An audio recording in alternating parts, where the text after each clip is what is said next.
Assalamualaikum warahmatullahi wabarakatuh. Waalaikumsalam warahmatullahi wabarakatuh. Istaizu. Istaizu. Assalamualaikum warahmatullahi wabarakatuh. Waalaikumsalam warahmatullahi wabarakatuh. Istaizu.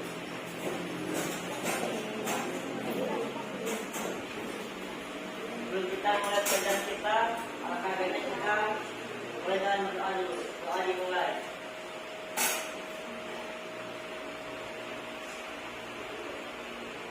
Doa selesai.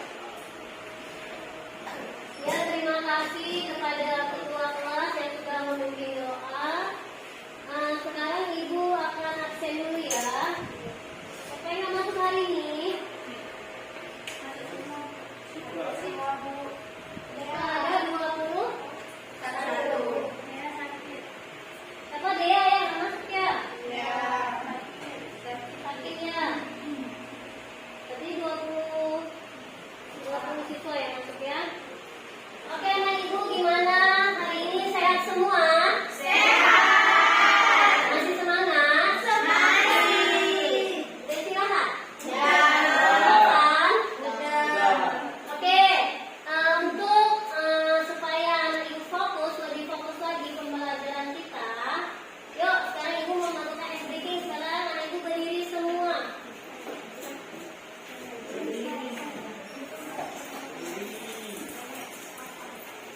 Oke, berdiri anak Ibu semua. Ice breaking ini Ibu lakukan untuk membuat kalian lebih fokus. Coba angkat tangannya. Jari satu, jari telunjuk. Mana? Punya? Oke, kedepankan. Ikutin Ibu ya. Fokus ya, ikutin Ibu ya.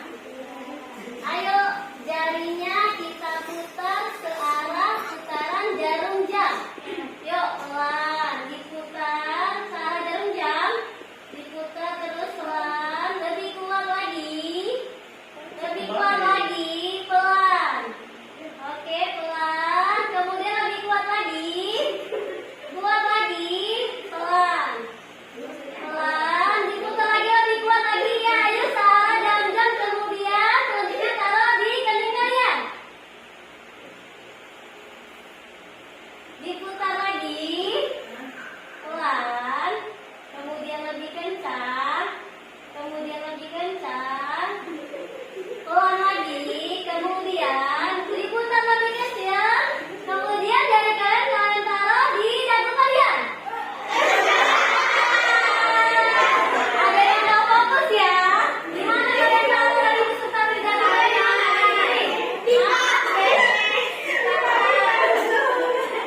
Oke, terima kasih. Berarti dari kita tadi ada yang tidak fokus. Oke ya. Jadi sekarang kita lanjut. Jadi Ibu akan melengkap waktu kalian 45 menit ke depan.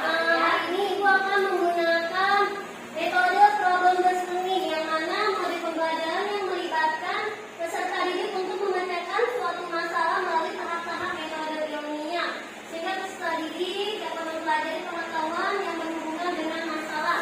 Kemudian juga nanti anak Ibu dapat menganalisis suatu masalah tersebut dan kita pecahkan, kita diskusikan di kelompok kalian masing-masing seperti itu. Oke, sebelum kita mulai pembelajaran kita, minggu lalu kita udah belajar tentang bikin pasien sehat. Ada yang mau ditanyakan terkait tentang bikin pasien sehat? Ada? Sudah mengerti tentang bikin pasien sehat? Sudah. Oke, kalau begitu kita akan lanjut ke pembelajaran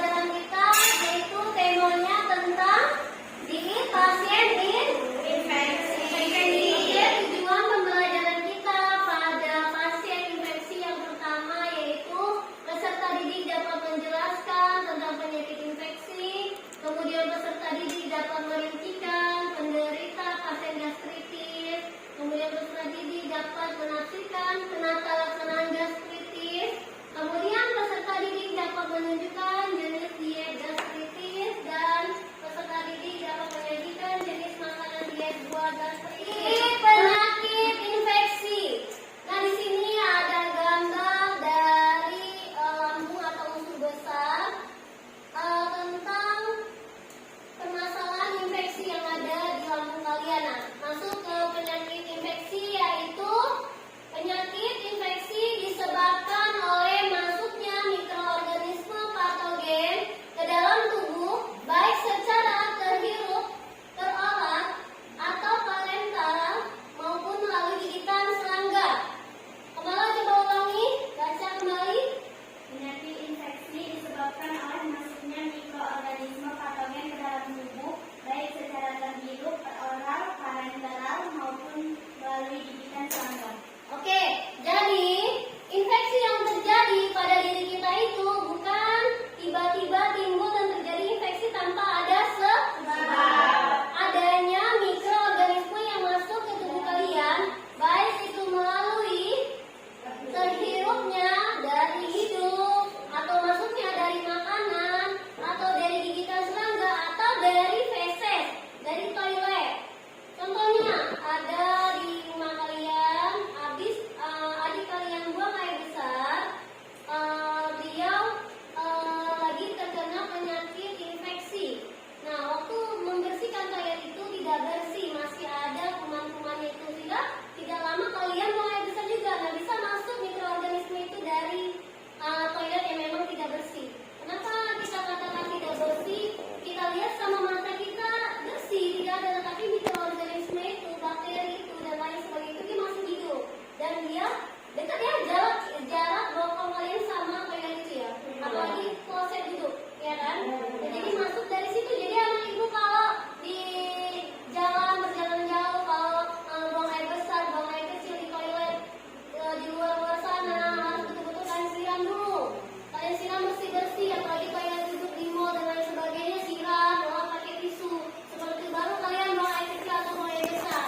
Karena kita nggak tahu yang buang air besar sama buang air kecil sebelumnya ada penyakit apa, IPS kah, hepatitis B kah, atau memiliki infeksi-infeksi lainnya kita nggak tahu. Itu adalah salah satu safety kita untuk supaya agak kurang lebih tidak tertular dari penyakit tersebut.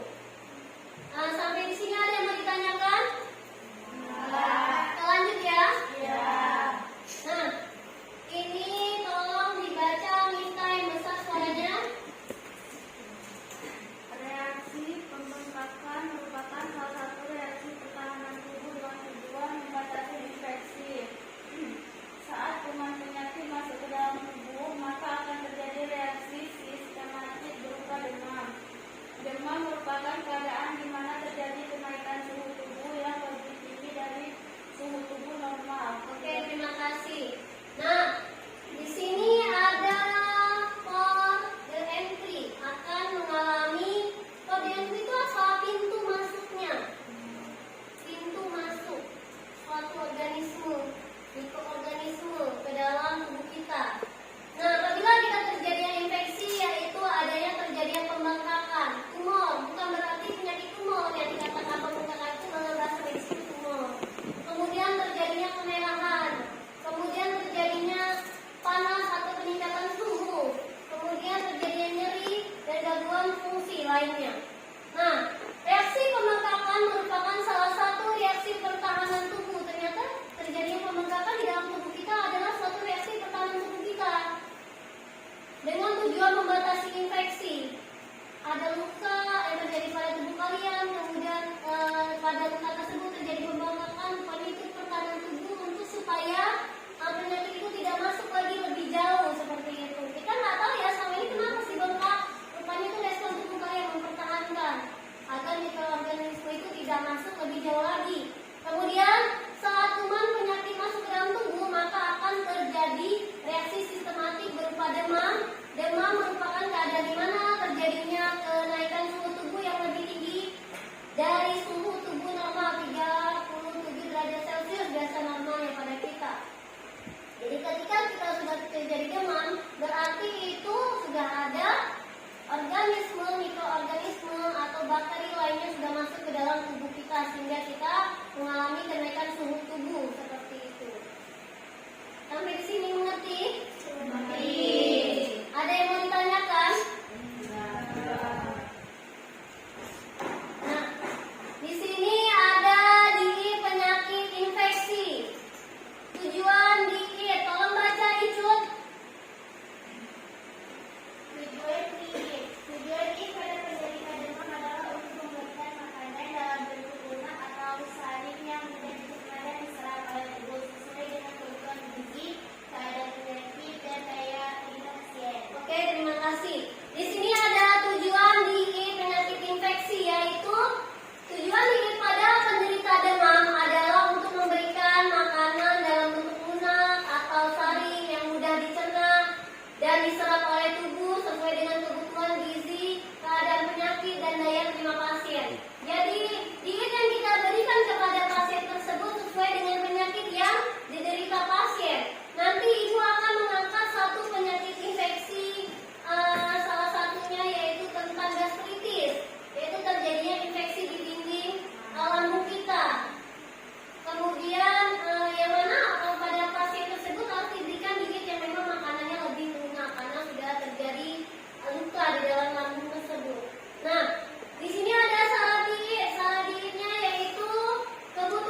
bertambah lagi menjadi gastritis, yaitu dikarenakan bukan hanya karena kita makan pedes-pedes atau makan terlambat, tetapi adanya mikroorganisme juga yang masuk ke dalam tubuh kita, baik itu melalui oral, baik melalui apalagi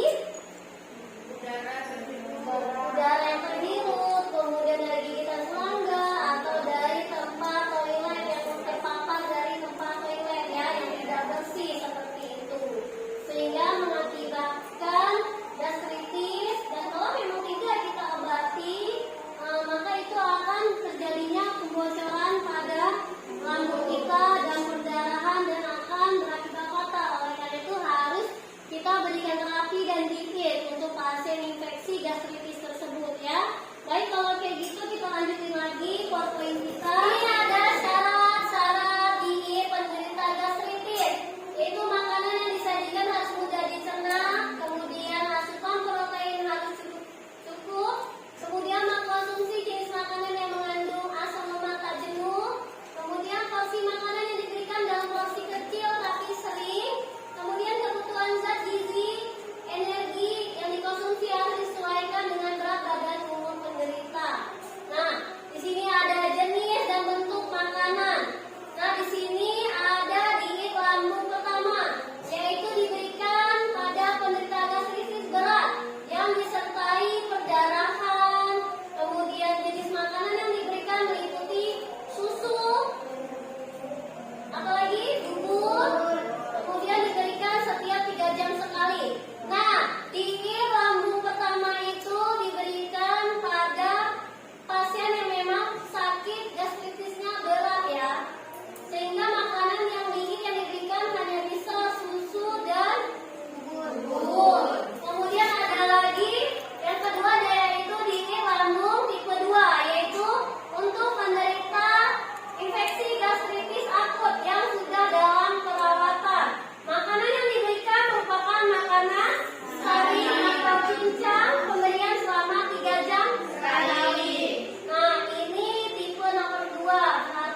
tapi kita lebih ke buah-buahan sehat yang cocok untuk pasien gastritis.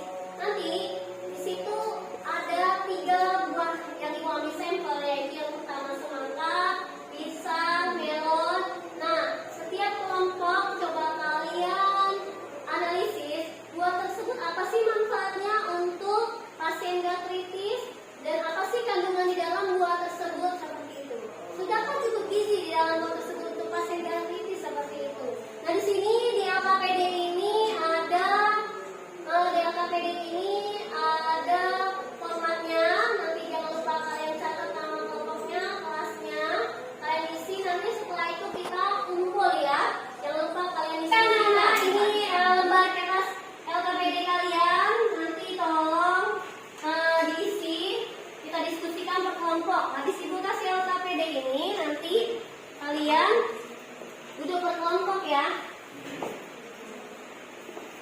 Oke, kepada ibu yang sudah duduk per kelompok, tadi ibu sudah menjelaskan semuanya. Sekarang kalian sudah siap untuk mempresentasikan? Sudah siap untuk mempresentasikan? Siapa yang duluan mau mempresentasikan kelompok berapa? 3. Oke, silakan kepada kelompok 3. Assalamualaikum warahmatullahi wabarakatuh. Waalaikumsalam warahmatullahi wabarakatuh. Kami dari kelompok 3 ingin menjelaskan tentang manfaat buah melon untuk pasien infeksi penyakit gastritis. Baiklah, buah ini adalah makanan selingan untuk pasien penderita penyakit gastritis. Buah melon ini bermanfaat untuk asam lambung berasal dari sifat alkalinnya. Buah yang rasanya manis ini dipercaya dapat meredakan asam lambung dan mencegah iritasi akibat refleks. Ada beragam jenis melon yang aman untuk dikonsumsi penderita refleks asam lambung, diantaranya melon honey sampai water lemon atau semangka.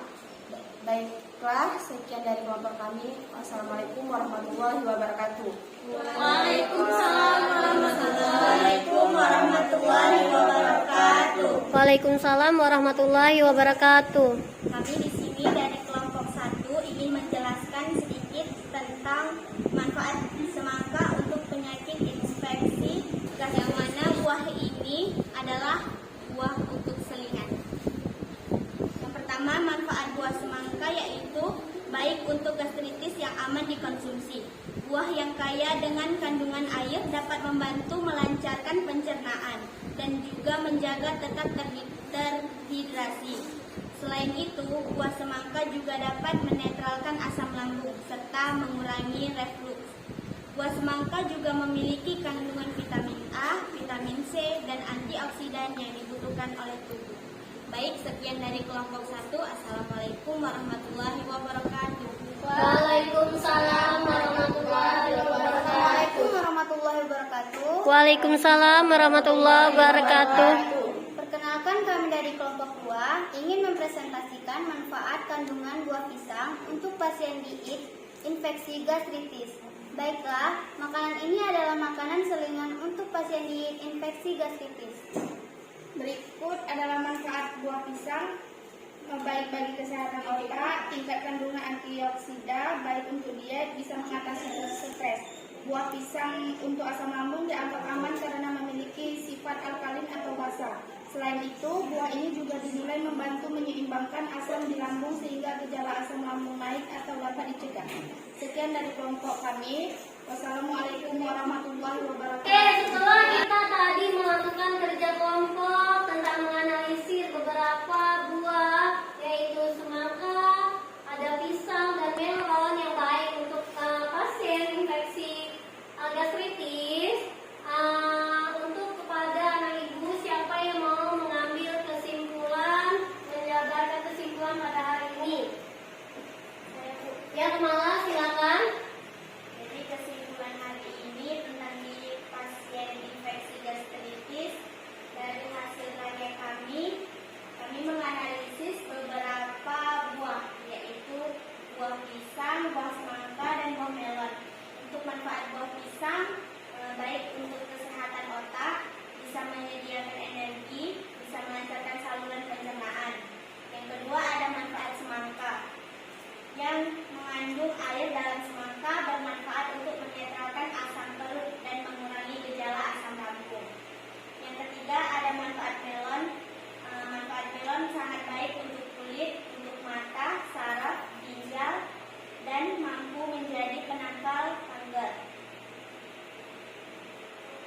Oke, terima kasih kepada Kemala terkait tentang kesimpulan liputan.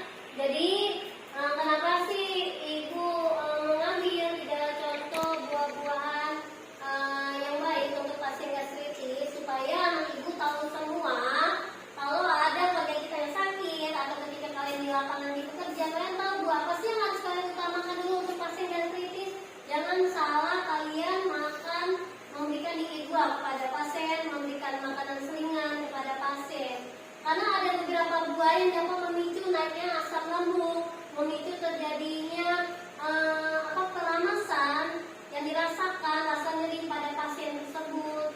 Nah, dengan kita berikan ketiga buah ini, bahwa manfaat buah ini memiliki kadar untuk menurunkan memuncaknya rasa asam lambung tersebut. Kemudian sehingga buah ini aman untuk dikonsumsi untuk pasien-pasien gastritis, lambung, dan lain sebagainya. Oke, sampai di sini anak Ibu ada yang mau ditanyakan lagi? Oke, sekarang Ibu akan merefleksikan. Nah, terkait soal pembelajaran kita hari ini, adakah kendala yang kalian rasakan dalam pembelajaran kita hari ini? Ada kendala? Gimana kesulitan dalam pembelajaran kita hari ini? Ada kesulitannya nak? Waktu tadi kita melakukan menganalisis buah. Ada? Oke, nah Ibu, minggu depan Ibu akan memberikan materi tentang gigi pasien kronis. Nanti materinya sebelum kita pelajari, Ibu akan kasih dulu di grup kita sehingga dapat kalian lihat, bisa masuk hati kalian. Jadi pas minggu depan Ibu terangkan kembali, kalian sudah nyambung seperti itu. Oke, sampai di sini. Ada lagi yang mau ditanyakan? Ada. Oke, kita berdoa dulu. Silakan kepada ketua kelas untuk memimpin doa. Kelas pembelajaran kita hari ini, apa adanya kita berdoa dulu. Doa dimulai. Doa selesai. Ini sekarang itu salimu. Assalamualaikum warahmatullahi wabarakatuh. Waalaikumsalam warahmatullahi wabarakatuh. Delisu. Terima kasih ya kepada anak-anak Ibu untuk waktunya, untuk perhatiannya dalam pembelajaran hari ini. Sampai jumpa lagi minggu depan di pelajaran kita selanjutnya. Lebih dan kurang Ibu mohon maaf. Assalamualaikum warahmatullahi wabarakatuh.